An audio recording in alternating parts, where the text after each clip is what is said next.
تدبر قرآن امین احسن اصلاحی سورۃ البقرہ آیات 163 تا 176۔ اعوذ باللہ من الشیطان الرجیم، بسم اللہ الرحمن الرحیم۔ یا ایہا الناس کلوا مما فی الارض حلالا طیبا ولا تتبعوا خطوات الشیطان انہ لکم عدو مبین۔ یہ خطاب عربوں سے ہے جن کے شرک کی طرف اوپر کی آیات میں اشارہ کیا تھا۔ پہلے توحید کے سلسلے میں ان کی بدعات سے تعرض کیا ہے، پھر آگے چل کر اہل کتاب کی بدعات کی تردید کی ہے۔ عربوں کو خطاب کر کے فرمایا کہ زمین کی چیزوں میں سے جو جائز و پاکیزہ چیزیں ہیں ان کو کھاؤ اور شیطان کے نقشہ قدم کی پیروی نہ کرو۔ شیطان کے نقشہ قدم کی پیروی سے مطلب یہ ہے کہ تم نے اپنے جی سے محض اپنے مشرکانہ توہمات کے تحت جو حلال و حرام ٹھہرا رکھے ہیں ان کی کوئی شرعی سند نہیں ہے، بلکہ یہ راہ تمہیں شیطان نے سجھائی ہے اور تم نے اس کی پیروی میں خدا کی جائز کی ہوئی چیزوں کو بھی حرام ٹھہرا لیا ہے اور اس طرح خدا کے حق کے تحریم و تحلیل میں مداخلت کر کے شرک کے مرتکب ہوئے ہو۔ چونکہ خدا کے حکم کے بغیر تحریم و تحلیل شرک ہے، اس وجہ سے قرآن میں شرک اور تحریم و تحلیل کا مضمون جگہ جگہ ایک ساتھ بیان ہوا ہے۔ مثلاً سورہ نحل میں ہے وَقَالَ الَّذِينَ أَشْرَكُوا لَوْ شَاءَ اللَّهُ مَا عَبَدْنَا مِن دُونِهِ مِن شَيْءٍ وَلَا حَرَّمْنَا مِن دُونِهِ مِن شَيْءٍ۔ 35۔ ترجمہ۔ اور مشرک کہتے ہیں کہ اگر اللہ چاہتا تو نہ ہم اس کے سوا کسی چیز کو پوج سکتے اور نہ اس کے بغیر کسی چیز کو حرام ٹھہرا سکتے۔ اسی طرح سورہ انعام 148 میں ہے سَيَقُولُ الَّذِينَ أَشْرَكُوا لَوْ شَاءَ اللَّهُ مَا أَشْرَكْنَا وَلَا آبَاؤُنَا وَلَا حَرَّمْنَا مِن شَيْءٍ۔ ترجمہ۔ یہ مشرک کہیں گے کہ اگر اللہ چاہتا تو نہ ہم اور نہ ہمارے آباء و اجداد کسی چیز کو اس کا شریک بنا سکتے اور نہ کسی چیز کو حرام ٹھہرا سکتے۔ اس سے معلوم ہوا کہ شرک اور تحریم و تحلیل دونوں ایک دوسرے سے متعلق مضمون ہیں۔ اسی تعلق سے آیت زیر بحث میں بھی شرک کی تردید کے سلسلے میں یہ بات فرمائی گئی ہے کہ تمام جائز و پاکیزہ چیزیں کھاؤ اور شیطان کی پیروی میں مشرکانہ توہمات کے تحت خدا کی جائز کردہ وہ چیزیں جو ہیں حرام نہ ٹھہراؤ۔ رہی یہ بات کہ شیطان کی پیروی میں مشرکین عرب نے اپنے مشرکانہ توہمات کے تحت کن چیزوں کو حرام یا حلال ٹھہرایا تھا تو اس کی طرف قرآن نے جگہ جگہ اشارے کیے ہیں۔ ہم بعض مثالیں پیش کرتے ہیں۔ فرمایا ہے وَجَعَلُوا لِلَّهِ مِمَّا زَرَعَ مِنَ الْحَرْثِ وَالْأَنْعَامِ نَصِيبًا فَقَالُوا هَٰذَا لِلَّهِ بِزَعْمِهِمْ وَهَٰذَا لِشُرَكَائِنَا فَمَا كَانَ لِشُرَكَائِهِمْ فَلَا يَصِلُ إِلَى اللَّهِ وَمَا كَانَ لِلَّهِ فَهُوَ يَصِلُ إِلَىٰ شُرَكَائِهِمْ سَاءَ مَا يَحْكُمُونَ وَكَذَٰلِكَ زَيَّنَ لِكَثِيرٍ مِّنَ الْمُشْرِكِينَ قَتْلَ أَوْلَادِهِمْ شُرَكَاؤُهُمْ لِيُرْدُوهُمْ وَلِيَلْبِسُوا عَلَيْهِمْ دِينَهُمْ وَلَوْ شَاءَ اللَّهُ مَا فَعَلُوهُ فَذَرْهُمْ وَمَا يَفْتَرُونَ وَقَالُوا هَٰذِهِ أَنْعَامٌ وَحَرْثٌ حِجْرٌ لَا يَطْعَمُهَا إِلَّا مَن نَّشَاءُ بِزَعْمِهِمْ وَأَنْعَامٌ حُرِّمَتْ ظُهُورُهَا وَأَنْعَامٌ لَا يَذْكُرُونَ اسْمَ اللَّهِ عَلَيْهَا افْتِرَاءً عَلَيْهِ سَيَجْزِيهِمْ بِمَا كَانُوا يَفْتَرُونَ وَقَالُوا مَا فِي بُطُونِ هَٰذِهِ الْأَنْعَامُ خَالِصَةٌ لِّذُكُورِنَا وَمُحَرَّمٌ عَلَىٰ أَزْوَاجِنَا وَإِن يَكُن مَّيْتًا فَهُمْ فِيهِ شُرَكَاءُ سَيَجْزِيهِمْ وَصْفَهُمْ إِنَّهُ حَكِيمٌ عَلِيمٌ قد خسر الذين قتلوا أولادهم سفها بغير علم وحرموا ما رزقهم الله افتراء على الله قد ضلوا وما كانوا يفترون۔ انعام 136 تا 140۔ ترجمہ۔ اور جو کھیتیاں اور چوپائے خدا کے پیدا کیے ہوئے ہیں ان میں انہوں نے اپنے شرکاء کے ساتھ ساتھ خدا کا بھی ایک حصہ مقرر کر رکھا ہے، کہتے ہیں کہ یہ تو اللہ کے لیے ہیں ان کے گمان کے مطابق اور اتنا ہمارے شرکاء کے لیے ہے۔ تو جو حصہ ان کے شرکاء کا ہوتا ہے وہ تو اللہ کی طرف منتقل نہیں ہو سکتا اور جو اللہ کا ہوتا ہے وہ ان کے شرکاء کو منتقل ہو سکتا ہے۔ کتنا برا فیصلہ یہ کرتے ہیں۔ اسی طرح بہت سے مشرکین کے لیے ان کے شرکاء نے قتل اولاد کو بھی ایک پسندیدہ فعل بنا دیا تاکہ ان کو تباہ کریں اور ان کے دین کو گھپلا کر کے رکھ دیں، اور اگر اللہ چاہتا تو یہ کچھ وہ نہ کر پاتے تو ان کو اور ان کے اس افطرا کو ان کے حال پر چھوڑو۔ اور وہ کہتے ہیں کہ فلاں فلاں چوپائے اور فلاں فلاں قسم کی فصلیں ممنوع ہیں ان کو صرف وہی لوگ کھا سکتے ہیں جن کو ہم اجازت دیں۔ ان کے گمان کے مطابق کچھ چوپائے ایسے ہیں جن کی پیٹھیں حرام قرار دے دی گئی ہیں اور کچھ پر اللہ کا نام نہیں لیتے۔ یہ محض اللہ پر ان کا افطرا ہے۔ اللہ ان کو ان کے اس افطرا کا بدلہ دے گا۔ اور یہ کہتے ہیں کہ فلاں فلاں چوپایوں کے پیٹ میں جو کچھ ہے وہ صرف ہمارے مردوں ہی کے لیے جائز ہے، ہماری عورتوں کے لیے یہ ناجائز ہے، اور اگر وہ مردار ہو تو دونوں اس میں شریک ہو سکتے ہیں۔ اللہ ان کو ان کی اس تشخیص کا بدلہ چکھائے گا، وہ حکیم و علیم ہے۔ نامراد ہوئے وہ لوگ جنہوں نے اپنی اولاد کو قتل کیا محض بے وقوفی سے، بغیر کسی علم کے، اور اللہ کے بخشے ہوئے رزق کو حرام ٹھہرایا محض اللہ پر افطرا کر کے۔ یہ لوگ گمراہ ہوئے اور ہدایت حاصل کرنے والے نہ بنے۔ اسی طرح مشرکین نے بعض قسم کے چوپایوں کو اپنے مشرکانہ توہمات کے تحت یا اپنے بتوں کی نسبت سے تقدیس کا درجہ دے دیا تھا، جن پر کسی قسم کا تصرف وہ ناجائز سمجھتے تھے۔ قرآن نے ایک جگہ اس کی بھی تردید کی ہے۔ ما جعل اللہ من بحیرۃ ولا صائبۃ ولا وسیلۃ ولا حام ولکن الذین کفروا یفترون علی اللہ الکذب واکثرهم لا یعقلون۔ مائدہ 103 ترجمہ۔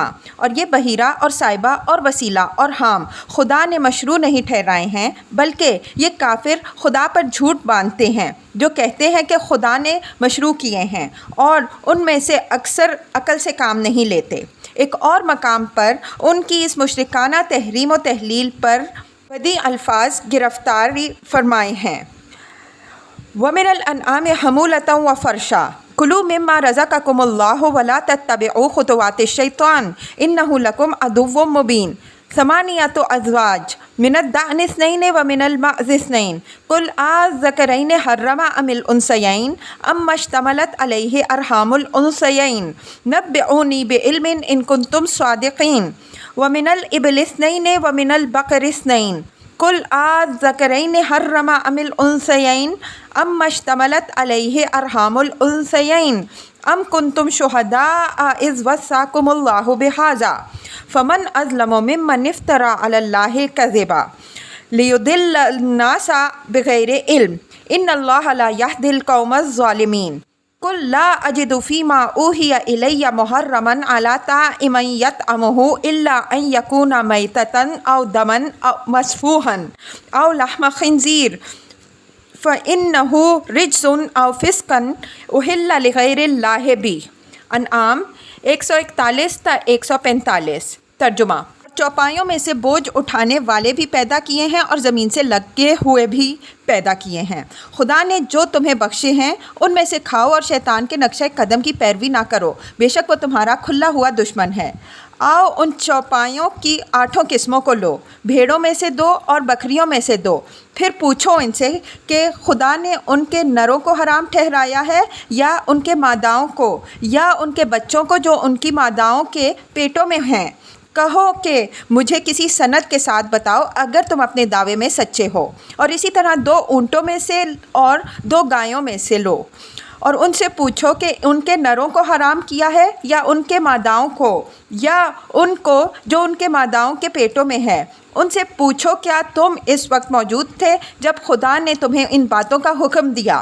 تو ان سے بڑھ کر ظالم کون ہو سکتا ہے جو خدا پر جھوٹا بہتان لگائیں تاکہ لوگوں کو کسی علم و سند کے بغیر گمراہی میں مبتلا کریں۔ خدا ظالموں کو کبھی راہیاب نہیں کرے گا۔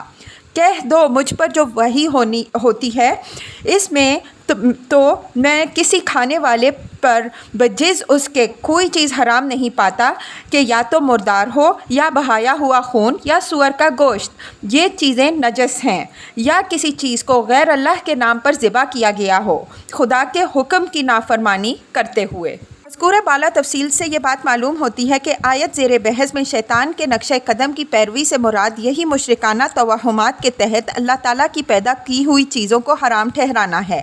یہاں یہ حقیقت بھی ملحوظ رہے کہ شیطان اور اس کی ذریات کو خاص اس مسئلے سے بڑی دلچسپی ہے۔ اس نے لوگوں کو توحید کے راستے سے ہٹانے کے لیے اس راستے کو بہت کامیاب اور آسان پایا ہے۔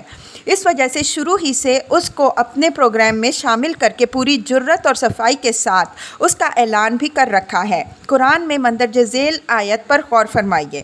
وَقَالَ لَأَتَّخِذَنَّ مِنْ عِبَادِكَ نَصِيبًا مَفْرُوضًا وَلَأُضِلَّنَّهُمْ وَلَأُمَنِّيَنَّهُمْ وَلَآمُرَنَّهُمْ فَلَيُبَتِّكَنَّ آذَانَ الْأَنْعَامِ وَلَآمُرَنَّهُمْ فَلَيُغَيِّرُنَّ خَلْقَ اللَّهِ وَمَن يَتَّخِذِ الشَّيْطَانَ وَلِيًّا مِّن دُونِ اللَّهِ فَقَدْ خَسِرَ خُسْرَانًا مُّبِينًا۔ نساء 119 ترجمہ۔ اور شیطان نے کہا کہ میں تیرے بندوں میں سے اپنا ایک متعین حصہ الگ کر کے رہوں گا، میں ان کو گمراہ کروں گا، ان کی آرزوؤں کے جال میں پھنساؤں گا، اور ان کو سمجھاؤں گا تو وہ چوپایوں کے کان کاٹیں گے، اور ان کو سمجھاؤں گا تو وہ اللہ کی بنائی ہوئی فطرت کو تبدیل کریں گے، اور جو اللہ کو چھوڑ کر شیطان کو اپنا کارساز بنائے گا تو وہ کھلی ہوئی نامرادی میں مبتلا ہوگا۔ آیت میں حلال کے ساتھ طیب کی صفت اس بات کو ظاہر کرتی ہے کہ اسلام میں جو چیزیں جائز ہیں وہ لازماً پاکیزہ بھی ہیں۔ گویا ہر چیز کے ساتھ جواز و عدم جواز کے امتیاز کے لیے جس طرح ایک شرعی اور قانونی معیار ہے، اسی طرح ایک عقلی اور فطری معیار بھی ہے۔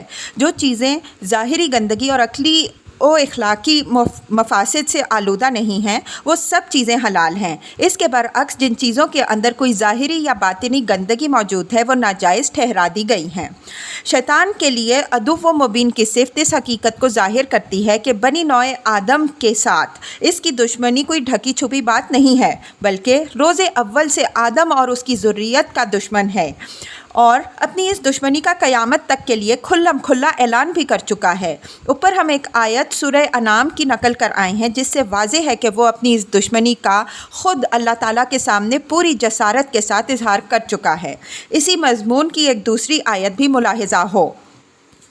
قَالَ أَأَسْجُدُ لِمَنْ خَلَقْتَ طِينًا قَالَ أَرَأَيْتَكَ هَٰذَا الَّذِي كَرَّمْتَ عَلَيَّ لَئِنْ أَخَّرْتَنِي إِلَىٰ يَوْمِ الْقِيَامَةِ لَأَحْتَنِكَنَّ ذُرِّيَّتَهُ إِلَّا قَلِيلًا قَالَ اذْهَبْ فَمَن تَبِعَكَ مِنْهُمْ فَإِنَّ جَهَنَّمَ جَزَاؤُكُمْ جَزَاءً مَّوْفُورًا وَاسْتَفْزِزْ مَنِ اسْتَطَعْتَ مِنْهُمْ بِصَوْتِكَ وَأَجْلِبْ عَلَيْهِمْ بِخَيْلِكَ وَرَجِلِكَ وَشَارِكْهُمْ فِي الْأَمْوَالِ وَالْأَوْلَادِ وَعِدْهُمْ وَمَا يَعِدُهُمُ الشَّيْطَانُ إِلَّا غُرُورًا۔ بنی اسرائیل 61 تا 64 ترجمہ۔ ابلیس بولا، بھلا میں اس کو سجدہ کروں جسے تو نے مٹی سے بنایا ہے؟ اس نے کہا، یہ ہے جسے تو نے مجھ پر فضیلت بخشی ہے۔ اگر تو نے مجھے قیامت تک کے لیے مہلت بخشی تو میں اس کی ساری ذریت کو چٹ کر جاؤں گا، صرف تھوڑے ہی میرے فتنوں سے محفوظ رہ سکیں گے۔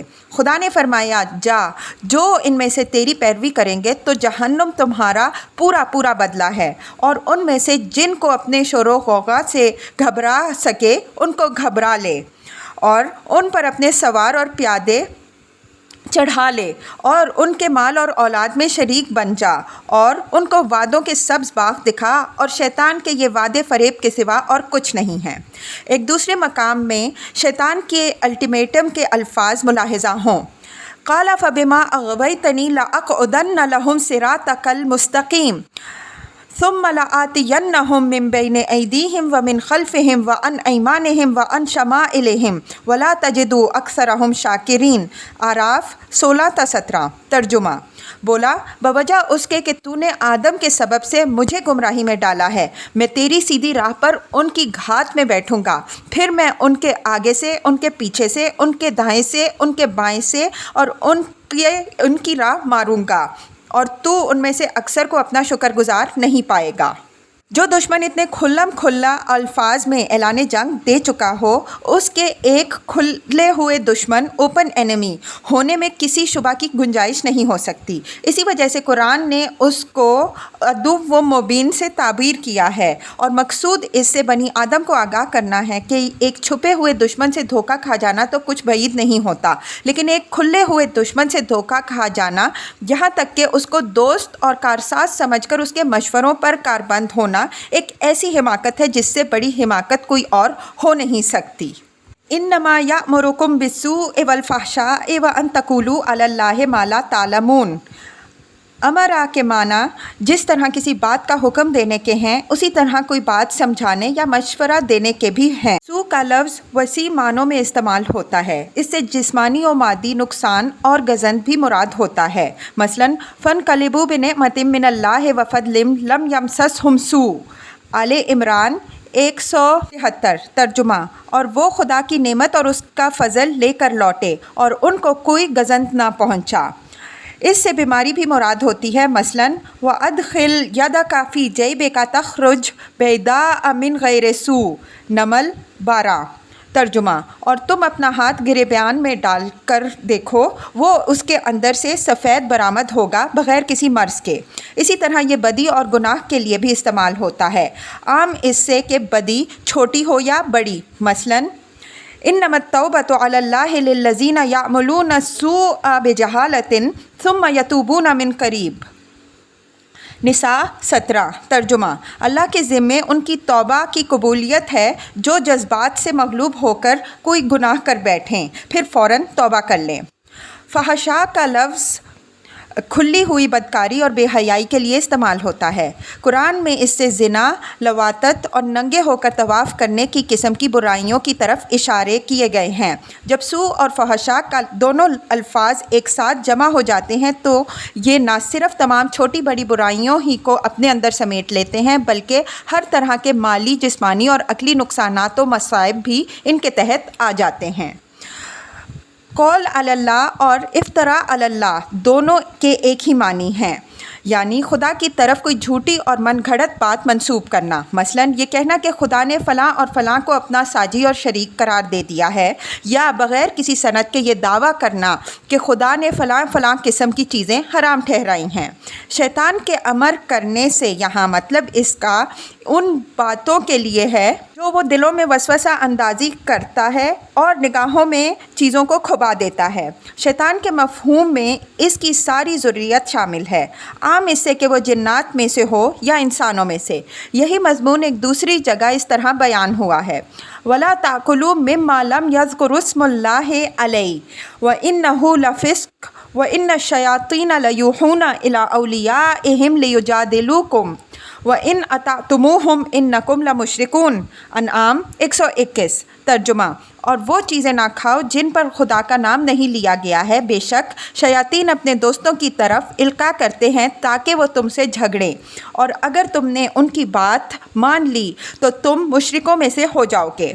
یہاں ایک نقطہ قابل توجہ ہے، وہ یہ کہ رحمان اور شیطان کے احکام میں ایسا واضح اور محسوس عقلی و فطری امتیاز موجود ہے کہ کسی سلیم الفطرت اور خوش ذوق انسان کو ان کے درمیان کوئی گھپلا پیش نہیں آ سکتا۔ اوپر والی آیت میں گزر چکا ہے کہ اللہ تعالیٰ نے جو چیزیں کھانے پینے کے لیے جائز ٹھہرائی ہیں وہ اپنے اثرات، اپنے ظاہر اور اپنے باطن کے لحاظ سے پاکیزہ، خوشگوار، معتدل، صحت بخش اور روح پرور ہیں۔ اس کے بالمقابل شیطان جن باتوں کو اختیار کرنے کی دعوت دیتا ہے وہ سب کی سب روح، عقل، جسم اور اخلاق کو نقصان پہنچانے والی اور بے حیائی و بدکاری کی راہیں کھولنے والی ہیں۔ اس واضح فرق کے بعد بھی جو لوگ شیطان کی پیروی اختیار کریں ان کی شامت ہی ہے۔ اذا قیل لهم اتبعوا ما انزل اللہ قالوا بل نتبع ما الفینا علیہ آباءنا اولو کان آباؤہم لا یعقلون شیئا ولا یہتدون، یعنی ان تمام مشرکانہ رسوم کے معاملے میں ان کا اعتماد کسی دلیل اور سند پر نہیں ہے بلکہ محض پچھلوں کی تقلید اور ان کی بے سند روایات کی پیروی پر ہے۔ اور جب ان کو اس بات کی دعوت دی جاتی ہے کہ ان بے سند باتوں کی جگہ اس کتاب کی پیروی کرو جو خدا کی اصل شریعت سے آگاہ کرنے کے لیے تم پر نازل کی جا رہی ہے، تو وہ بڑے غرور کے ساتھ یہ جواب دیتے ہیں کہ ہم تو بدستور اپنے باپ دادا کے طریقے پر جمے رہیں گے۔ اس پر قرآن نے یہ سوال اٹھایا ہے کہ کیا باپ دادا کے طریقے کی پیروی پر ان کا یہ جمود اور اصرار اس شکل میں بھی معقول قرار دیا جا سکتا ہے کہ جب یہ واضح ہو کہ ان کے باپ دادا نے نہ تو ان معاملات میں عقل کی رہنمائی پر اعتماد کیا ہے نہ خدا کی تعلیم پر، بلکہ یا تو بے سمجھے بوجھے پچھلوں کی لکیر پیٹتے رہے ہیں یا اپنی خواہشات اور شیطان کی پیروی میں بدعتیں ایجاد کی ہیں۔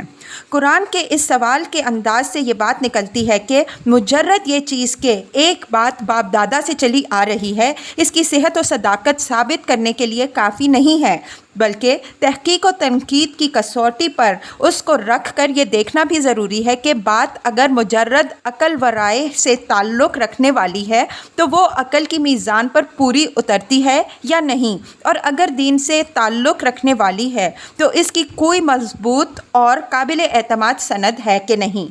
گویا دوسرے لفظوں میں یوں سمجھیے کہ قرآن ایک طرف تو مجرد تقلید پر اعتماد کرنے کے بجائے تحقیق اور تنقید کے لیے برابر آنکھیں کھولے رکھنے کی دعوت دیتا ہے، دوسری طرف وہ ماضی کے ورثہ کو احترام کی نگاہ سے دیکھنے کی بھی ہدایت کرتا ہے اور بغیر تحقیق و تنقید اس سے دستبردار ہونے کی اجازت نہیں دیتا۔ وَمَثَلُ الَّذِينَ كَفَرُوا كَمَثَلِ الَّذِي يَنْعِقُ بِمَا لَا يَسْمَعُ إِلَّا دُعَاءً وَنِدَاءً ثُمٌّ بُكْمٌ عُمْيٌ فَهُمْ لَا يَعْقِلُونَ۔ نَقَعَ يَنْعِقُ کے معنی چیخنے اور آواز دینے کے ہیں۔ نقع المؤذن کے معنی مؤذن نے اذان دی۔ نقع الراعی بغنمہ کے معنی ہے چرواہے نے اپنے گلے کو للکارا یا پکارا۔ یہ ایک تمثیل ہے جس میں ایک صورتحال کی تمثیل دوسری صورتحال سے دی گئی ہے۔ اس طرح کی تمثیلات میں جیسا کہ ہم آیات 16 تا 18 کی تمثیلات کی وضاحت کرتے ہوئے لکھ چکے ہیں، ممثل اور ممثل بھی کے تمام اجزاء کی ایک دوسرے سے مطابقت ضروری نہیں ہوتی، بلکہ صرف صورت واقعہ سے مطابقت ضروری ہوتی ہے۔ نیز اس بات کی بھی ضرورت نہیں ہوتی کہ جس چیز کی تمثیل دی جا رہی ہے اس کی پوری صورت واضح کی جائے، بلکہ صرف اس صورت واقعہ کی وضاحت ضروری ہوتی ہے جس سے تمثیل دی جاتی ہے۔ اسی کے آئینے میں اس کا عکس بھی دیکھ لیتے ہیں جس کی تمثیل پیش کرنی مقصود ہے۔ جو لوگ عقل و بصیرت سے کام لینے کے بجائے اندھے بہرے ہو کر محض باپ دادا کی تقلید میں اڑ گئے ہیں، ان کی تشبیہ بھیڑ بکریوں کے گلے سے دی گئی ہے جو عقل و ادراک سے بالکل عاری اور سوچنے سمجھنے کی صلاحیت سے بالکل محروم ہوتا ہے۔ چرواہے کی آواز بے شک ان کے کانوں سے جا ٹکراتی ہے، لیکن اس سے آگے اسے کچھ خبر نہیں ہوتی کہ چرواہا کیا کام کے لیے اس کو پکار رہا ہے اور کیا کہہ رہا ہے۔ اس تمثیل کے بعد فرمایا کہ یہ بہرے، گونگے اور اندھے ہیں، جس سے مقصود اس امر کی وضاحت ہے کہ یہ تمثیل تمام عقلی اور روحانی تقاضوں سے ان کی محرومی کی تمثیل ہے۔ اس اسلوب کی بعض بلاغتیں آیت 18 کے تحت بھی گزر چکی ہیں۔ یا ایھا الذین آمنوا کلوا من طیبات ما رزقناکم واشکروا للہ ان کنتم ایاہ تعبدون۔ مسلمانوں کو مخاطب کر کے فرمایا کہ اگر یہ مشرکین اپنی مشرکانہ بدعات پر اڑے رہنا چاہتے ہیں تو ان کو ان کے حال پر چھوڑو اور تم ان ناروا پابندیوں کو اٹھا کر ان تمام پاکیزہ چیزوں کو کھاؤ جو اللہ نے تمہیں بخشی ہیں۔ پھر فرمایا کہ تم اللہ ہی کی بندگی کرنے والے ہو تو اسی کے شکر گزار بنو۔ اس کے بخشے ہوئے رزق اور اس کے پیدا کیے ہوئے چوپایوں کو کسی اور کی نسبت سے حرام ٹھہرانا خدا کی بندگی کے منافی ہے اور اس کی شکر گزاری کے بھی۔ مسلمانوں کو خاص طور پر مخاطب کر کے یہ بات کہنے کی ضرورت اس وجہ سے تھی کہ کھانے پینے کا معاملہ بالخصوص جبکہ ایسی چیزوں کے کھانے کا معاملہ ہو جن کو پرانے زمانے سے مذہبی تقدیس کی بنیاد پر حرمت کا درجہ حاصل رہا ہو، ایک نازک معاملہ تھا۔ اس طرح کے معاملات میں انسان کچھ شکی اور وہمی سا بن جاتا ہے۔ روایت کے خلاف کسی چیز کے کھانے سے طبیعت میں نہ صرف یہ کہ ایک قسم کی جھجک پیدا ہوتی ہے بلکہ بعض لوگ اس کو تقویٰ اور دینداری کے بھی خلاف سمجھتے ہیں۔ شروع میں یہ حالت کچھ مسلمانوں کو بھی پیش آئی، اس وجہ سے قرآن نے ان کو یہ تنبیہ کی کہ یہ چیز خدا کی شکر گزاری اور اس کی بندگی کے منافی ہے۔ سورہ انعام کے بعض مقامات سے یہ بات معلوم ہوتی ہے کہ مشرکین کی حرام کردہ چیزوں کو جب قرآن نے مباح کر دیا کہ اللہ تعالیٰ کے نام پر ذبح ہونے کی صورت میں تم ان کو شوق سے کھاؤ، تو مشرکین نے یہ پروپیگنڈا شروع کر دیا کہ مسلمانوں نے ان چیزوں کو بھی حلال کر دیا ہے جو باپ دادا کے زمانوں سے حرام چلی آ رہی تھیں۔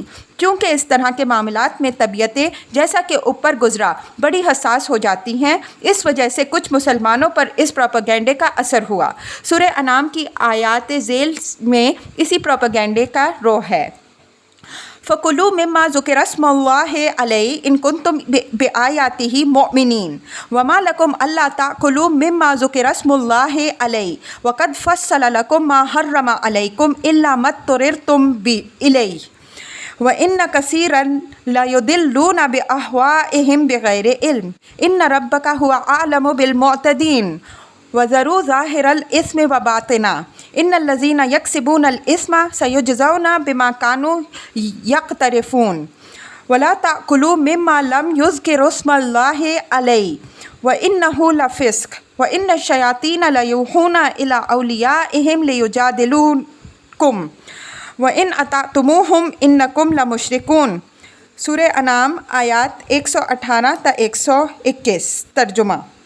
بس جب اللہ کا نام ذبح کے وقت لے لیا گیا ہو تو ان کو بے جھجک کھاؤ اگر تم اس کی آیتوں پر ایمان رکھنے والے ہو، اور آخر تم ان چیزوں کو کیوں نہ کھاؤ جن پر اللہ کا نام لیا گیا ہے، جبکہ وہ چیزیں تمہارے سامنے وضاحت سے بیان کی جا چکی ہیں جو حرام قرار دی گئی ہیں، الا یہ کہ تم ان میں سے کسی چیز کے کھانے پر مجبور ہو جاؤ۔ بہت سے لوگ اپنی من گھڑت باتوں کی آڑ لے کر بغیر کسی علم کے لوگوں کو گمراہ کرتے پھرتے ہیں۔ تمہارا رب خوب جانتا ہے حدود الہی سے تجاوز کرنے والوں کو۔ گناہ ظاہر ہو یا باطن دونوں سے باز آؤ۔ جو لوگ گناہ کی کمائی کر رہے ہیں وہ اپنی کمائی کا عنقریب بدلہ پائیں گے۔ ہاں، ان چیزوں میں سے نہ کھاؤ جن پر اللہ کا نام نہ لیا گیا ہو، یہ خدا کی نافرمانی ہے، اور یہ شیاطین ہیں جو اپنے دوستوں کو القاء کر رہے ہیں تاکہ وہ تمہارے ساتھ بحثیں اٹھائیں، اور اگر تم نے ان کی بات مان لی تو تم بھی مشرکوں میں سے ہو جاؤ گے۔ ہمارے نزدیک آیت زیر بحث بھی بالکل اسی موقع و محل میں اور مسلمانوں کے سامنے اسی حقیقت کو واضح کرنے کے لیے وارد ہوئی۔ حرم علیکم المیتۃ والدم ولحم الخنزیر وما اہل بہ لغیر اللہ فمن اضطر غیر باغ ولا عاد فلا اثم علیہ ان اللہ غفور الرحیم۔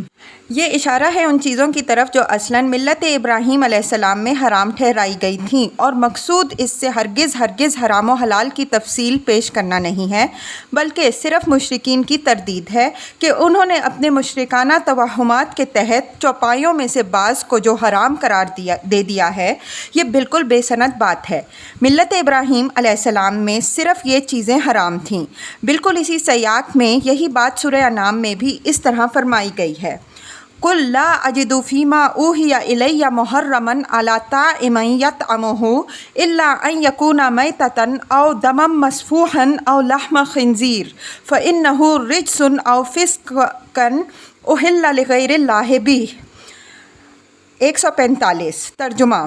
کہہ دو کہ مجھے جو وحی کی گئی ہے اس میں تو میں کسی کھانے والے کے لیے بجز اس کے کسی چیز کو حرام نہیں پاتا کہ مردار ہو یا بہایا ہوا خون یا سور کا گوشت، یہ چیزیں ناپاک ہیں، یا پھر خدا کی نافرمانی کرتے ہوئے کسی چیز کو غیر اللہ کے نام پر ذبح کر دیا جائے۔ قُل لَا أَجِدُ فِي مَا أُوحِيَ إِلَيَّ کے الفاظ پر ان کے سیاق و سباق کو سامنے رکھ کر غور کیجئے تو صاف معلوم ہوگا کہ حضرت صلی اللہ علیہ وسلم کی طرف سے مشرکین کے سامنے اس بات کی وضاحت کرائی جا رہی ہے کہ تم نے جو بعض چوپایوں کی حرمت کو ملت ابراہیم علیہ السلام کی نسبت دے رکھی ہے، یہ بالکل بے سند بات ہے۔ مجھ پر ملت ابراہیم علیہ السلام کے ضابطۂ حیات حلت و حرمت سے متعلق جو بات وحی کی گئی ہے وہ تو یہ ہے کہ فلاں چیزوں کے سوا چوپایوں میں سے کوئی چیز بھی حرام نہیں ٹھہرائی گئی۔ بعض لوگ زیر بحث آیت کو اس موقع و محل سے بالکل الگ کر کے اس سے یہ نتیجہ نکالنا چاہتے ہیں کہ اسلام میں بس یہی چیزیں حرام ہیں جو اس آیت میں مذکور ہیں، ان کے علاوہ کوئی چیز بھی حرام نہیں ہے، لیکن یہ خیال صریحاً غلط ہے۔ اس طرح کے لوگوں کی تردید کے لیے دوسری باتوں سے قطع نظر تنہا یہی بات کافی ہے کہ زیر بحث آیت میں میتتا کا جو لفظ آیا ہے، سورہ مائدہ کی آیت 3 میں اس کی وضاحت میں 5 چیزیں گنوائی گئی ہیں، پھر مزید بعض دوسری چیزوں کی بھی حرمت بیان ہوئی ہے جن کی طرف آیت زیر بحث میں کوئی اشارہ نہیں ہے۔ ان بیان کردہ چیزوں میں سے مردار خون اور لحم خنزیر کی حرمت تو ان کی ظاہری گندگی کے سبب سے ہے، اس لیے کہ اسلام میں صرف پاکیزہ چیزیں ہی جیسا کہ اوپر اشارہ گزرا حلال ٹھہرائی گئی ہیں۔ جو چیزیں دیکھنے ہی سے گندی اور نجس محسوس ہوتی ہیں ان کو اس دین فطرت میں حرام قرار دے دیا گیا ہے۔ رہی غیر اللہ کے ذبیحہ کی حرمت، تو اس کی حرمت کی وجہ اس کی باطنی گندگی ہے۔ یہ حقیقت اسلام میں اپنی جگہ پر بالکل مسلم اور واضح ہے کہ شرک سب سے بڑی عقلی اور باطنی نجاست ہے۔ اس وجہ سے اگر کسی پہلو سے اس کی چھوت کسی پاک چیز کو بھی لگ جائے تو وہ بھی ناپاک ہو جاتی ہے۔ ان دونوں قسموں کی نجاستوں کی طرف اشارہ خود قرآن ہی نے کر دیا ہے۔ چنانچہ انعام 145 میں مردار، خون اور لحم خنزیر کے ذکر کے بعد فرمایا ہے فَإِنَّهُ رِجْسٌ، یہ چیزیں اس وجہ سے حرام ہیں کہ یہ نجس ہیں، اور غیر اللہ کے ذبیحہ کا ذکر او فسقاً احل لغیر اللہ بہ کے الفاظ کے ساتھ کیا ہے، جس سے یہ واضح کرنا مقصود ہے کہ اس کی نجاست ظاہری نہیں بلکہ عقلی اور عقائدی ہے۔ پھر سورہ انعام میں انہی مسائل کے بیان کے سلسلے میں دین کی یہ ایک بہت بڑی حقیقت بھی واضح کر دی گئی ہے کہ اسلام کا مطالبہ اپنے ہر پیرو سے صرف گناہ ظاہر ہی کو چھوڑنے کا نہیں ہے بلکہ گناہ باطنی کے چھوڑنے کے لیے بھی ہے۔ اس وجہ سے ظاہر گندگی سے آلودہ چیزوں کے ساتھ ساتھ باطنی اور روحانی گندگی سے ملوث چیزوں کو چھوڑنا بھی ضروری ہے۔ وَذَرُوا ظَاهِرَ الْإِثْمِ وَبَاطِنَهُ، انعام۔ اسی ضابطے کے تحت نبی صلی اللہ علیہ وسلم نے بھی بعض چیزوں کو حرام ٹھہرایا۔ اضطر ضریر سے باب افتعال ہے۔ عربی زبان کے قاعدے کے مطابق حرف ضاد یا حرف ضاد کی مناسبت سے افتعال کی توئے میں تبدیل کر دی جاتی ہے۔ ضرہ الی کذا کے معنی ہیں جاءہ الی، اس کو فلاں چیز کی طرف مجبور کر کے دھکیل دو۔ اضطرہ الی کے معنی ہیں اس کو فلاں چیز کی طرف مجبور کر دیا۔ بغا یبغی کے معنی یہاں چاہنے اور طلب کرنے کے ہیں۔ غیر باغن ولا عادن یہاں حال پڑے ہوئے ہیں۔ بعض جگہ اضطرار کے ساتھ مخمصہ کی قید بھی لگی ہوئی ہے۔ مطلب یہ ہے کہ اگر کوئی شخص بھوک سے مجبور ہو جائے تو وہ حرام کردہ چیزیں بھی جان بچانے کے لیے استعمال کر سکتا ہے، لیکن یہ اضطرار واقعی ہو تو اس کے اندر حرام کی کسی چاہت کو دخل نہ ہو اور نہ آدمی اس حد سے آگے بڑھنے والا ہو جس حد تک بڑھنا جان بچانے کے لیے ناگزیر ہو۔ ان احتیاطوں کے ساتھ کسی واقعی مجبوری میں اگر کوئی شخص کسی حرام چیز سے فائدہ اٹھائے تو فرمایا کہ اس کے اوپر کوئی گناہ نہیں، اللہ غفور و رحیم ہے۔ قرآن کے الفاظ سے یہ ظاہر ہے کہ اس حالت اضطرار کے لیے ایک رخصت ہے جو غذا میسر نہ آنے سے پیدا ہوتی ہے، اور اگر اسی پر قیاس کیا جائے تو کہا جا سکتا ہے کہ جو شخص حالت اکراہ میں بھی مبتلا ہو جائے وہ بھی اس اجازت سے فائدہ اٹھا کر اپنی جان بچا سکتا ہے، لیکن بعض فقہا نے اس حد سے بڑھ کر اس کو عزیمت کا درجہ دے دیا ہے۔ چنانچہ حنفیہ کے نزدیک تو وہ شخص خودکشی کا مجرم ٹھہرے گا جو اس طرح کے حالات میں حرام سے فائدہ اٹھانے کی جگہ اپنی جان کو خطرے میں ڈال دے گا۔ ہمارے نزدیک اس اجمال کے ساتھ یہ بات صحیح نہیں ہے، بلکہ اس کے ساتھ ایک تفصیل بھی ہے جس کے سامنے آئے بغیر اس سے بعض غلط فہمیاں پیدا ہو سکتی ہیں۔ ہم آگے مستقل عنوان سے یہ تفصیل پیش کریں گے تاکہ رخصت و عزیمت کے معاملے میں اسلام کا جو مزاج ہے وہ اچھی طرح واضح ہو جائے۔ ان الذین یکتمون ما انزل اللہ من الکتاب ویشترون بہ ثمنا قلیلا اولئک ما یأکلون فی بطونہم الا النار ولا یکلمہم اللہ یوم القیامۃ ولا یزکیہم ولہم عذاب علیم۔ یہ اہل کتاب کی طرف اشارہ ہے۔ جس طرح مشرکین نے اپنے مشرکانہ توہمات کے تحت بعض چیزیں حرام ٹھہرا لی تھیں اور اسلام کی طرف سے ان کی تحلیل کو خلاف تقویٰ اور طہارت قرار دیتے تھے، اسی طرح اہل کتاب نے بھی اپنے جی سے حرام کو حلال اور حلال کو حرام قرار دے دیا تھا، اور اب جب کہ اسلام حرام اور حلال کے معاملے میں اس ضابطے کی طرف لوگوں کو لوٹا رہا تھا جو توہمات و بدعات کے بجائے ملت ابراہیم علیہ السلام کی اساس اور وحی الہی کی رہنمائی پر مبنی تھا، تو یہ لوگ اس کی تائید کرنے کی جگہ کتاب الہی کی باتوں کو چھپاتے تھے۔ اس طرح کی ایک سے زیادہ چیزوں کی طرف قرآن نے اشارہ کیا ہے۔ مثلاً یہود اونٹ کے متعلق دعوے کرتے تھے کہ یہ حضرت ابراہیم علیہ السلام کے وقت سے حرام ہے، حالانکہ تورات میں اس کا کوئی ثبوت موجود نہیں تھا۔ چنانچہ قرآن نے ان سے مطالبہ کیا ہے کہ قُلْ فَأْتُوا بِالتَّوْرَاةِ فَاتْلُوهَا إِن كُنتُمْ صَادِقِينَ فَمَنِ افْتَرَىٰ عَلَى اللَّهِ الْكَذِبَ مِن بَعْدِ ذَلِكَ فَأُولَٰئِكَ هُمُ الظَّالِمُونَ۔ ترجمہ: ان سے کہو کہ اگر تم اپنے دعوے میں سچے ہو تو تورات لا کر پیش کرو، جو اس کے بعد بھی خدا پر جھوٹ باندھے تو وہی لوگ اصلی ظالم ہیں۔ اس طرح بعض چیزیں یہود پر ان کی سرکشی اور کٹ حجتی کے سبب سے یا ان کے سوال در سوال کی بیماری کے باعث سے حرام ہو گئی تھیں، لیکن اس طرح کی حرمتوں سے متعلق ان کو یہ آگاہی دے دی گئی تھی کہ جب آخری نبی مبعوث ہوں گے تو وہ تمہارے لیے تمام پاکیزہ چیزیں حلال کر دیں گے، اور جو قیدیں اور بندشیں تم پر عائد ہیں وہ سب دور ہو جائیں گی۔ لیکن یہود نے اس معاملے میں بھی حق پوشی اور کفران نعمت کی وہی روش اختیار کی جو ابتدا سے ان کی روش تھی۔ انہوں نے ان چیزوں کی تحلیل کو آخری نبی صلی اللہ علیہ وسلم کا احسان قرار دینے کے بجائے اس کو دینداری اور تقوی کے خلاف قرار دیا، اور اس کی آڑ میں قرآن، اسلام اور حضرت صلی اللہ علیہ وسلم کی خوب مخالفت کی۔ اس باب میں بعض جرائم نصارہ کے بھی بڑے شدید ہیں، اگرچہ ان کے جرم تحریم سے زیادہ تحلیل کی نوعیت کا ہے۔ پال، جو کہ موجودہ مسیحیت کا بانی ہے، یہ فلسفہ پیش کیا کہ موسیٰ علیہ السلام کے احکام غیر بنی اسرائیل پر واجب نہیں ہیں۔ اس طرح اس نے مسیحیوں کے لیے شراب بھی کھلے بندوں جائز کر دی اور خنزیر اور گلا گھٹے ہوئے جانور کو بھی ان کے لیے مباح کر دیا۔ ان اہل کتاب کے متعلق قرآن نے فرمایا کہ یہ لوگ جو حق پوشی کر رہے ہیں اور اپنی دنیا بنانے کی خاطر دین کو جو بیچ رہے ہیں، یہ سودا ان کو بڑا مہنگا پڑے گا۔ دین فروشی کے عوض جو دنیا آتی ہے یہ آگ ہے جو وہ اپنے پیٹوں میں بھر رہے ہیں، اور اب قیامت کے دن نہ تو خدا ان سے بات کرے گا اور نہ ان کو پاک کرے گا۔ اب ان کے لیے اذیت ناک عذاب کے سوا کچھ بھی نہیں ہے۔ بات نہ کرنے کا مطلب ظاہر ہے کہ لطف و عنایت کی بات نہ کرنا ہے، گویا فعل کی نفی سے مقصود حقیقی فعل کی نفی ہے۔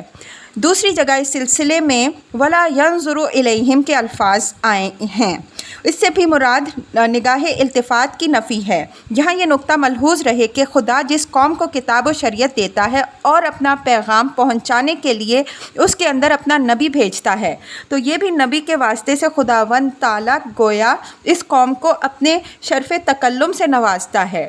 پھر خاص طور پر بنی اسرائیل کو تو یہ شرف بھی حاصل ہوا کہ اللہ تعالیٰ نے ان کے پیغمبر کو اپنے خطاب کے شرف سے نوازا۔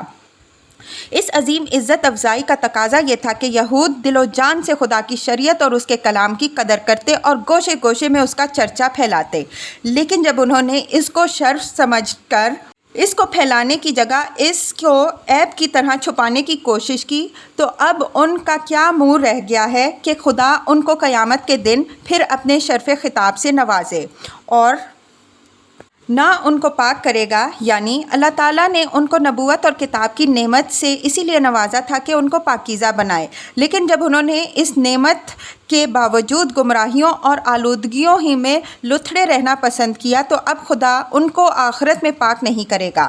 آخرت میں پاک نہ کرنے کا مطلب یہ بھی ہو سکتا ہے کہ آخرت تزکیہ و تطہیر کا محل نہیں ہے بلکہ جزا و سزا کا محل ہے۔ اس وجہ سے وہاں کسی کے تزکیہ کا سوال ہی پیدا نہیں ہوتا، اور یہ مطلب بھی ہو سکتا ہے کہ ان لوگوں کی ان بدعمالیوں کے سبب سے چونکہ ان کا امام صلب ہو چکا ہے، اس وجہ سے ان کو یہ موقع بھی نہیں حاصل ہوگا کہ یہ دوزخ میں اپنے اعمال کی سزا بھگت کر اور پاکیزہ ہو کر جنت میں جا سکیں، بلکہ ان کے لیے دائمی عذاب ہوگا اور یہ اسی میں ہمیشہ رہیں گے۔ مسلم شریف کی ایک روایت سے معلوم ہوتا ہے کہ اسی آیت کے تحت نبی صلی اللہ علیہ وسلم نے بوڑھے زانی، جھوٹے بادشاہ اور گدائے متکبر کو بھی داخل کیا ہے۔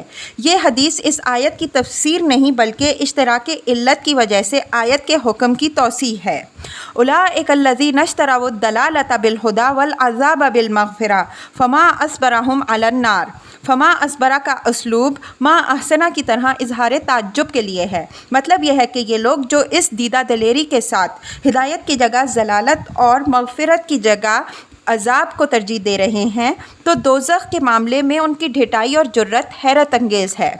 ذالک بأن اللہ نزل الکتاب بالحق وان الذین اختلفوا فی الکتاب لفی شقاق بعید۔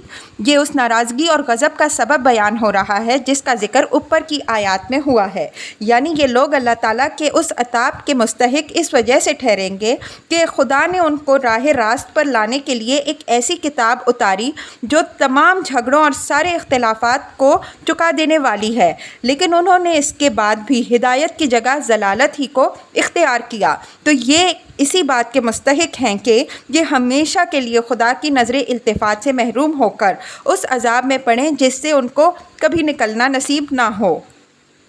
اس میں بالحق کے لفظ سے مراد یہ ہے کہ خدا نے یہ کتاب قول فیصل کے ساتھ اتاری ہے، یعنی اہل کتاب نے حق پوشی اور تحریف کر کے اللہ کے دین میں جو طرح طرح کے اختلافات پیدا کر دیے تھے اور جس کے سبب سے یہ معلوم کرنا سخت مشکل ہو گیا تھا کہ کیا حرام ہے، کیا حلال، کیا حق ہے اور کیا باطل، اللہ نے قرآن کے ذریعے سے اس اختلاف و نزاع کو بالکل رفع کر دیا۔ اب حق کی راہ ہر طالب حق کے لیے کھل گئی اور خدا کی شریعت اپنے صحیح اور مکمل شکل میں لوگوں کے سامنے آ گئی۔ اس کے بعد بھی جو لوگ انہی جھگڑوں میں پڑے رہیں تو ان کی شامت اور بدبختی ہے۔ شقاق کے معنی مخالفت اور عناد کے ہیں، چنانچہ فرمایا ہے یا قومی لا یجرمنکم شقاقی ان یصیبکم مثل ما اصاب قوم نوح الی الآیہ۔ ہود 79۔ ترجمہ: اے میری قوم کے لوگوں، میری مخالفت اور دشمنی تمہارے لیے اس بات کا باعث نہ بن جائے کہ تمہارے اوپر بھی اس طرح کا عذاب آ دھمکے جس طرح کا عذاب قوم نوح پر آیا۔ شقاق کے ساتھ جب بعید کی صفت لگ جاتی ہے تو اس کے معنی یہ ہوتے ہیں کہ کسی شخص یا چیز کی مخالفت اور دشمنی میں کوئی شخص اس قدر بڑھ جائے اور اتنی دور نکل جائے کہ اس کو اپنے نفع و نقصان کا بھی کچھ ہوش نہ رہے، اور پھر اس کے لیے اتنی دور سے پلٹنے اور تلافی کرنے کا کوئی امکان باقی نہ رہے۔ ان اہل کتاب کے متعلق فرمایا کہ تورات کے بعد اب قرآن میں بھی انہوں نے یہ جو اختلاف کیا ہے یہ محض ان کی زدم زدہ کا کرشمہ ہے، اور یہ اب اس راہ میں اتنی دور نکل گئے ہیں کہ ان کے واپس لوٹنے کا کوئی امکان باقی نہیں رہا۔ رخصت اور عزیمت کے معاملے میں صحیح نقطۂ نظر۔ آیت 173 میں فَمَنِ اضْطُرَّ غَيْرَ بَاغٍ وَلَا عَادٍ فَلَا إِثْمَ عَلَيْهِ کی وضاحت کے ضمن میں ہم اشارہ کر چکے ہیں کہ یہ اس شخص کے لیے کسی حرام سے وقتی طور پر فائدہ اٹھا لینے کی رخصت ہے جس کی بھوک کے سبب سے جان پر آ بنی ہو اور زندگی بچانے کی کوئی اور صورت حرام کھا لینے کے سوا اس کو نظر نہ آ رہی ہو۔ قرآن کے الفاظ فلا اسم علیہ، ایسی صورت میں اس پر گناہ نہیں، اور ان اللہ غفور الرحیم، اللہ ایسی حالت میں بخشنے والا اور رحم کرنے والا ہے، صاف بتا رہے ہیں کہ یہ مجبوری کے حالات کے لیے ایک رخصت ہے۔ اسی وجہ سے ہم ان فقہاء کی رائے کے بارے میں متردد ہیں جو اس رخصت کو عزیمت کا درجہ دیتے ہیں اور اس شخص پر خودکشی کا حکم لگا دیتے ہیں جو اضطرار کی حالت میں حرام سے فائدہ نہ اٹھائے اور اس کے نتیجے میں اس کی جان چلی جائے۔ ہمارے نزدیک یہ بات اس اجمال کے ساتھ، جیسا کہ ہم آیت کی تعویل کرتے ہوئے ظاہر کر چکے ہیں، صحیح معلوم نہیں ہوتی۔ رخصت بہرحال رخصت ہے، کسی رخصت کو مطلق طور پر عزیمت کا درجہ کس طرح حاصل ہو سکتا ہے؟ اگر ایک شخص اضطرار کے باوجود حرام سے فائدہ نہیں اٹھاتا اور اس کی موت واقع ہو جاتی ہے تو یہ کیسے کہا جا سکتا ہے کہ اس کی موت حرام کی موت ہوئی؟ اس امر میں تو شبہ کی گنجائش نہیں ہے کہ اللہ تعالیٰ نے اپنے دین میں جو رخصتیں رکھی ہیں وہ سب اس کی مہربانی اور رحمت کا مظہر ہے۔ وہ ہماری کمزوریوں اور ہماری مجبوریوں سے سب سے زیادہ باخبر ہے، اس وجہ سے اس نے ہم پر کوئی بوجھ ایسا نہیں ڈالا ہے جو ہماری طاقت سے زیادہ ہو۔ اس نے وضو کا حکم دیا تو ساتھ ہی یہ اجازت بھی دے دی کہ اگر سفر کی حالت میں ہو، پانی نہ دستیاب ہو سکتا ہو یا بیماری کے سبب سے وضو کرنے میں ضرورت کا اندیشہ ہو تو آدمی تیمم کر سکتا ہے۔ اس نے نماز کا حکم دیا تو ساتھ ہی یہ رخصت بھی عنایت فرمائی کہ سفر کی حالت میں آدمی قصر کر سکتا ہے۔ اسی طرح روزے کا حکم دیا تو یہ اجازت بھی دے دی کہ اگر روزے کے مہینے میں سفر پیش آ جائے یا آدمی بیمار پڑ جائے تو دوسرے دنوں میں اپنے روزے پورے کرے۔ اس طرح کی رخصتیں دین کے ان تمام احکام کے ساتھ مذکور ہیں جن کی تعمیل کے کسی مرحلے میں کوئی ایسی مشکل پیش آ سکتی ہے جو عام قوت برداشت سے زیادہ ہو۔ ان کے بارے میں صحیح رویہ یہی ہے کہ آدمی ضرورت پیش آ جانے پر ان سے فائدہ اٹھائے اور عزیمت کے جوش میں خواہ اپنی جان کو مشقت میں نہ ڈالے۔ اگر کوئی شخص مضرت کے اندیشے کے باوجود تیمم کے بجائے وضو پر اصرار کرے یا زحمتوں کے باوجود سفر میں اتمام نماز ہی کو تقاضائے تقویٰ سمجھے یا مشقت کے باوجود سفر کی حالت میں بھی روزے پورے کرنے ہی کو عزیمت جانے، تو ہمارے نزدیک ایسا شخص اسلام کی اصلی مزاج سمجھنے سے قاصر ہے۔ یہ دین کے معاملے میں تشدد پسندی ہے، اور جو شخص دین میں تشدد پسندی کی راہ اختیار کرتا ہے اور رخصتوں کو خلاف عزیمت جانتا ہے، وہ در حقیقت دین سے دھینگا مشتی کرتا ہے، اور ایسا شخص حدیث میں وارد ہے کہ دین سے شکست کھا جاتا ہے۔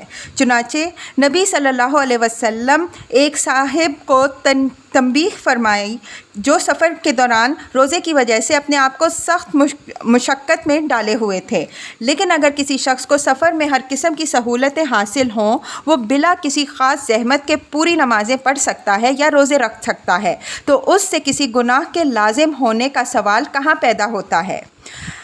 اسی طرح اگر کسی شخص کو حالت اضطرار پیش آئے اور جان بچانے کی اس کے سوا کوئی اور تدبیر باقی نہ رہ جائے کہ وہ کسی حرام سے فائدہ اٹھائے، تو عام حالات میں اسلام کا مزاج یہی تقاضا کرتا ہے کہ جان بچانے کی حد تک وہ اس حرام سے فائدہ اٹھا لے، اس چیز کو نہ خلاف تقویٰ خیال کرے نہ خلاف عزیمت۔ لیکن بعض شکلیں ایسی بھی ہو سکتی ہیں جب ایک غیرت مند مسلمان کے شایان شان بات یہی ہوتی ہے کہ وہ جان تو دے دے لیکن حرام کو ہاتھ لگانا گوارا نہ کرے۔ مثلاً اگر کسی جگہ فساق و فجار کے صاحب اختیار ہونے کی وجہ سے حرام و حلال کی تمیز اٹھ گئی ہے اور آدمی کوئی حرام چیز کھانے پر مجبور کیا جائے، تو اس کے ایمان کا تقاضا یہی ہے کہ وہ عزیمت کی راہ اختیار کرے اور دوسروں کے ایمان کو زندہ کرنے کے لیے اپنی جان قربان کر دے۔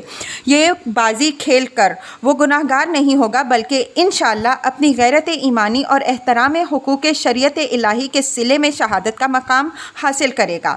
کم از کم علماء اور مصلحین کے لیے تو ایسے حالات کے اندر یہی روش بہتر ہے۔